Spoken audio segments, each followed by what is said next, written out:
শীতে সবাই পিঠা খেতে পছন্দ করে। ঝটপট বানিয়ে নিতে পারেন এই খুব সুন্দর নকশি ফুল পিঠাটি। লেচি দিয়ে সুন্দর করে ঘুরিয়ে ঘুরিয়ে এভাবে কেটে নিয়ে সুন্দর একটা ফুল পিঠা তৈরি করে নিতে পারেন। একটু হাতের দিকে লক্ষ্য করলে বুঝতে পারবেন আমি কিভাবে পিঠাটা বানিয়ে নিতেছি। পিঠাটা তেলে ভাজলে একেবারে মচমচে হয়ে যায়, খেতে অসম্ভব মজা লাগে।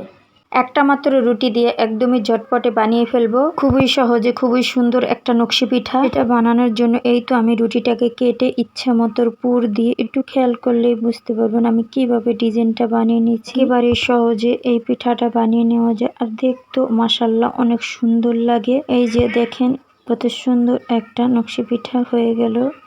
আজকে একদম ইউনিক ডিজাইনের নকশি নারিকেল পুলি পিঠা তৈরি করেছি। পিঠাগুলো দেখতে এতটাই সুন্দর হয়েছে, পাশের বাসার ভাবি এত সুন্দর পিঠা দেখে তো পুরোই অবাক হয়ে গেছে। বিভিন্ন পিঠা মেলাতে যারা স্টোন নিয়ে বসে এনারা চাইলে কিন্তু এই সুন্দর পুলি পিঠাটা তৈরি করে রাখতে পারে। তো সুন্দর পিঠা দেখে সবাই কিনে খেয়ে নেবে। বিয়ের সময় ডালাতে এই পিঠাগুলো বানিয়ে সাজিয়ে দিলে দেখতে কিন্তু অনেক সুন্দর লাগে। এই পিঠাটা তেলে ভেজে এবং বাপে দিয়েও খেতে পারেন। হয়ে গেল কত সুন্দর নকশি নারিকেল পুলি পিঠা। আমার পিঠা বানানোর ভিডিওগুলো আপনারা সবাই দেখতে অনেক পছন্দ করেন, সেটা কমেন্ট করে ইনবক্স করে অনেকেই জানান। মাঝে মাঝে আমি এমন কিছু ডিজাইন শেয়ার করি যেটা খুবই সহজ, আপনারা সবাই বানাতে পারবেন। আজকের ভিডিওটা ঠিক তেমনই।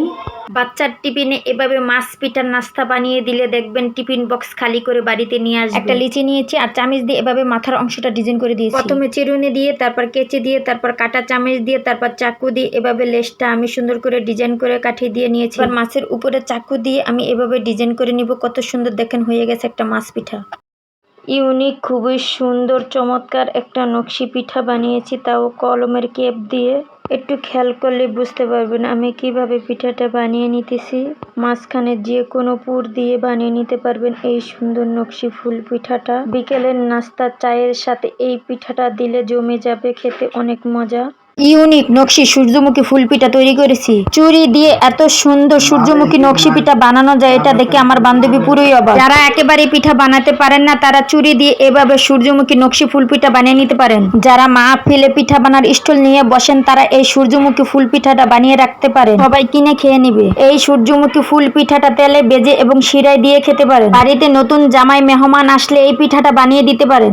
ইউনিক ডিজাইনে খুবই সুন্দর একটা নকশি পিঠা ডিজাইন করে দেখাবো, এজন্য একটা লিচি নিয়ে চামচ দিয়ে এভাবে ঘুরিয়ে ঘুরিয়ে ডিজাইন বানিয়ে নেব। একটু হাতের দিকে খেয়াল করলে বুঝতে পারবেন আমি ডিজাইনগুলো কিভাবে তুলতেছি। একেবারেই সহজ, যারা বানাতে কখনো পারেন না তারাও দেখে শিখে নিতে পারবেন। এবার আমি ফুলের মাঝখানে এভাবে করে দাগ কেটে দিব। এই পিঠাটা আপনারা তেলে ভেজে এবং শিরায় দিয়ে খেতে পারেন। মাঝখানে একটা কাঠি দিয়ে দাগ বসিয়ে দিব, চাইরো সাইডে এভাবে ফুল বানিয়ে নিব, দেখতে অনেক সুন্দর লাগবে এভাবে বানালে। ফুলের মাঝখানে আমি এভাবে করে কাঁচা দিয়ে দিব। পিঠাটার সাইডে আমি এভাবে করে চামিচ দিয়ে ডিজাইন করে নিব। দেখেন হয়ে গেল কত সুন্দর একটা নকশি পিঠার ডিজাইন, খুবই অল্প সময়ে হয়ে গেল।